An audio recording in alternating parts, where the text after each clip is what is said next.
Thank you so much for clicking on my video today. Today is a bit of a different one. I am sharing with you my kind of tips on a beginner's reselling on eBay type video.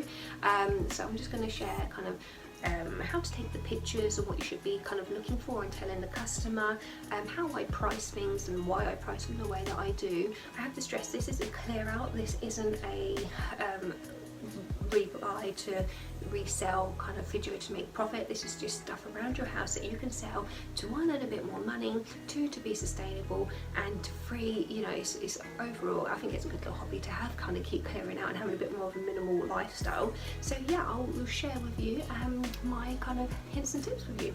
Hope you enjoy. Book and one piece of jewelry as well, which I'm going to show you how I kind of take the pictures and what else I do to ensure I'm giving the best kind of information to a customer. What I recommend doing first of all is always quality checking, so looking over for any kind of flaws or defects at all that you need to let your customers know about. So this is actually one from my own kind of personal collection, so I'm aware of any kind of really obvious kind of flaws. But if you are buying secondhand, it's really good to kind of check under the armpits, you know, just making sure that there's no kind of excess rubbing or ripping or anything. Do check the seams as well. Look out for any marks or oil marks. Like, unfortunately, when you do buy secondhand, sometimes oil marks aren't as obvious as perhaps kind of other stains. This here I'd say is in great quality.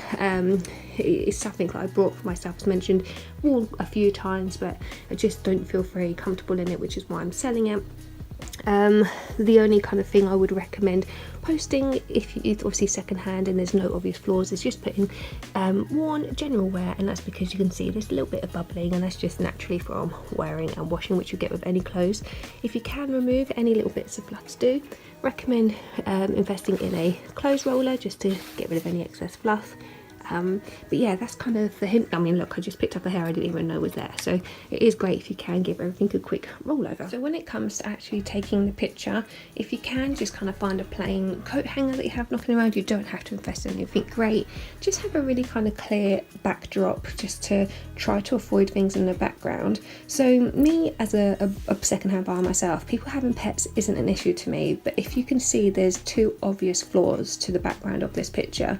One is the cat bed, which I'm going to just remove for the shot, and then secondly is the picture of me and my precious little baby. So I am going to move them out of the frame, just because people might not like, you know, the fact that it has come from a home with pets. You know, some people will be absolutely fine, of course, but yeah, just worth a mention. So the light is obviously coming through just because of the time of recording this, but it's not on the actual product, so I'm not too worried about that. And I will be taking pictures in the portrait mode, so that will kind of, you won't really get that in the picture, but you have a nice clear background.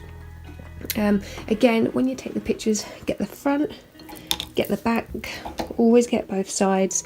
Take pictures of any flaws. So I recommend, you know, as mentioned about the bubbling, just getting a kind of clear up close picture just to show the worst kind of parts of the bubbling, just to show what you mean, and then there's no kind of surprises. Always take pictures of the sizing, and that is for you as well as the customer to kind of go back and review when you're uploading what size it is. And also, if you have it, especially if you're buying secondhand, you might not always have it, but do take pictures of the materials as well. Me as a secondhand buyer, I am vegan and I won't buy anything called wool or leather or suede or anything kind of animal made, silk, etc. So for me, that is really important, and it saves the customer asking you, saves time, saves you digging it back out, and it's all there in the picture. You can see I'm selling this Kath Ryan book that I've got, The Audacity. It's great quality, literally. I brought it, and actually I've decided to download the Audible book just because I'm just not really reading at the moment, but I really do want to listen to the book. So again, take really great pictures. I know this is really picky, but I try to make them as pretty as possible. This, for me, is a no-go, so just cover it up if you've got kind of any defaults in your background. Take pictures of the front, the sides, show any kind of defaults and any kind of obviously marks or anything. show the back, show the spine, and really just kind of show the quality of the book. I mean, this is an excellent condition book. The only kind of flaw here is the bent page. However, I really probably wouldn't even suggest that. I would just say it's used. You can see obviously there's a couple of dents here and there. Again, in the description, just put general wear, because that's to be expected with a book. So that's just my hint with a book.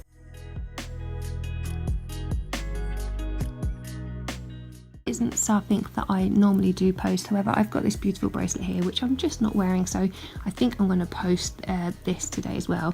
It's a Mexican silver bracelet that I did get secondhand too, but there are quite a lot of defaults on here, so me not being a jeweler and not knowing how to kind of restore that, I'm also going to take that in consideration of the pricing we'll get to in a minute actually. But as you can see, there are obviously some wearing here, a little bit of discoloration. There's a crack there on this part of the design, and I'm actually looking now and I'm realizing I think this is actually shell. I thought it was a pretty pattern, but the crack might actually be shell, which I'm definitely gonna sell now actually. Yeah, I mean, it's a great little piece. It's really, really cute, but it's something to obviously consider when selling jewelry, is to, again, to mention all the flaws. If you can, get a picture up close, wearing the item if possible, and yeah, just again being completely honest.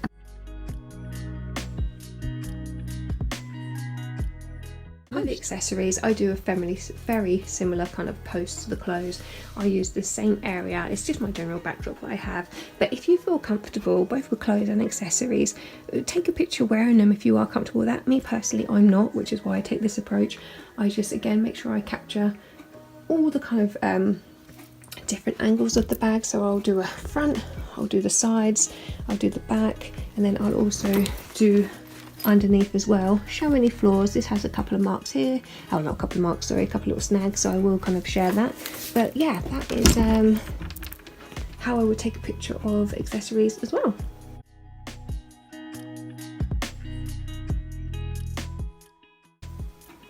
So where possible, always try to kind of iron or steam clothes. Try to not have them as creased. You know, obviously you want the customer to see that the item's in good condition and, you know, wearable. And I think sometimes it's quite hard to envision that when it does look really creased up, like it's obvious it's just come out of a bag or something, or the bottom of your drawers. This is probably as creased as I would recommend. With trousers, again, I just recommend kind of getting a picture of kind of where the thighs might rub. Just show, see there's a bit of excess bubbling there compared to the rest. Again, to be expected. Show any flaws, show the kind of zip style as well. There's nothing worse than a button pair of jeans, and everything else that I mentioned as well. Important note, I think it's worth taking a picture with the zip undone and done up to show that it is working fine.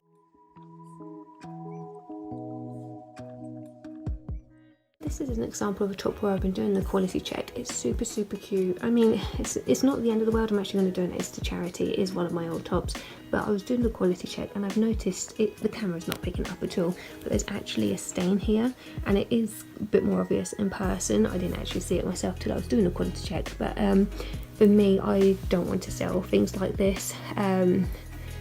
As a customer, I don't want to buy things with stains like this on. I mean, it's a really cute top. Someone could, you know, just cut it and crop it perhaps, so I'm going to donate it, but that's just something to be aware of.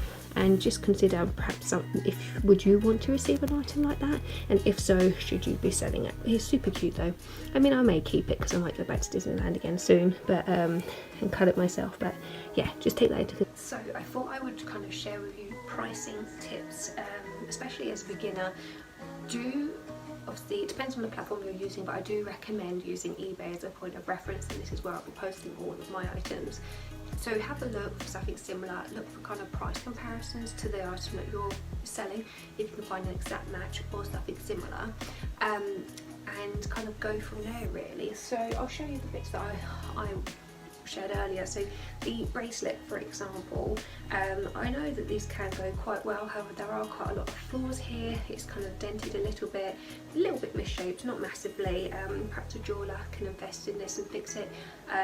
You know, I'm not looking to make a profit on these things. These are things I've just got around the house that I'm trying to make just a bit of money from. If not, I will donate to charity. So I'm happy just to get this gone for a tenner, so I'll put this up for £10 plus postage. Postage, I use Royal Mail. I do recommend having a look on their website for kind of sizes and weight for products that you'll be shipping. Something like this would cost me £3.20 second class unsigned for, so you know it's not too expensive for the customer. So then a book. So yeah, Kath Ryan, this is quite new. I did spend more than £10 on this, but I'll pop it up to £10 on eBay plus postage. Again, you know, we're not going to be making massive money from any of these bits, but it's just kind of having to clear out and yeah, selling the items that you've got around the house. So the trousers are actually something that I did buy secondhand for myself and that I was intending on keeping, however I just don't like the fit of them. These were £1 that I paid for, but again I'll probably pop these out for £10. You can see obviously these £10 here, £10 there start adding up nicely, plus postage again that would cost me £3.20 because again it'd be a small, I'll put this into an envelope, so a small parcel. Do have a look. This is only a supermarket brand, so nothing major.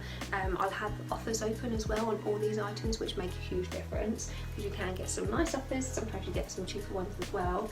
And then this is something that was actually quite expensive that I did pay for of ASOS, brand new. I just loved it, however it's just too oversized for me. I mean, you can see it's quite oversized just for me holding it up. I think I paid about £22 or £24 for this. I will check my ASOS what I bought it for, but I'll probably pop it up for 20 because it is practically like new, just worn a few times. So yeah, this is, like I mentioned, all stuff clearing out. So if you are looking to resell, so I will show you something that I did buy to resell, was this bag. I know it's not your typical kind of bag, so I'm just showing that I did buy it from a charity shop, so to prove that I am sending it to resell. It's not your typical bag, however I think someone out there with kind of a funky, unique style will love this bag. Paid £3 for it, and I'm going to pop it up at £15. So you're probably thinking, why am I posting my own stuff cheaper than the stuff that I have bought? Oh, Lola's on the move. And that is because I think this is unique. I've never seen anything like this before. I don't know the brand. I've tried finding something similar. I can't. So I'll just make sure I'm using kind of keywords that are quite, you know, popular and fashionable at the moment. So I'll kind of use like a straw bag, rattan. You know, I'll just try to make it stand out with the tags on eBay.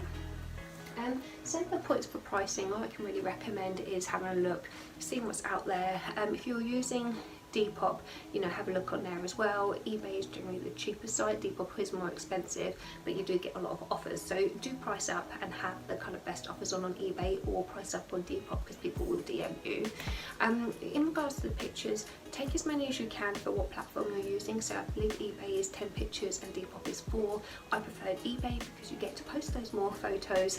With Depop you only get the 4, but you can use the grid layout to have multiple pictures in the one if you're struggling for that space, especially if you have defaults. So yeah, they're kind of my tips. Postage again is something that, you know, you use a personal preference on how that you do send it. I recommend Royal Mail. I've only had a couple of kind of parcels go rogue over the years that I have been doing secondhand selling. But yeah, it's affordable. It's to the customer. It's convenient for, you know, you as the seller just to go to your local post office and to sell it on. So you're probably thinking, where am I storing all of the stuff that I'm selling? I have a space under my bed which has storage boxes. I just pull them out and just kind of grab what I need when I need it. It's out the way, it's convenient, no one can see it because I have blankets draping over the edges. Yeah, it's just really easy, cheap, affordable way to store stuff. You don't need a spare room, you don't need a, you know, a little shed or anything. Underneath your bed is absolutely fine. I mean, my bed underneath is full of stuff, but you know, it's out the way and it doesn't really affect anyone. So yeah, good storage tip. Just to show you what I mean about underbed storage is I have these type of boxes here, which are just the plastic ones that you can get quite cheap, probably off Facebook Marketplace, but I got these from B&M I think. And then these here I recommend. They actually hold so much more clothing items than these boxes do. They were like a pack of 3 I think for like £5 or £7 off eBay. Yeah, then I mean the zips can be a bit dodgy, however, you know, that they do fix out quite quickly if they do come back out. But yeah, just kind of great storage kind of solution. Thank you so much for watching my video. I hope that this helps. You know, like I said, these are just kind of beginners tips for a clear out, not a resale. So if you did enjoy the video, please give it a thumbs up and subscribe. Thanks, bye.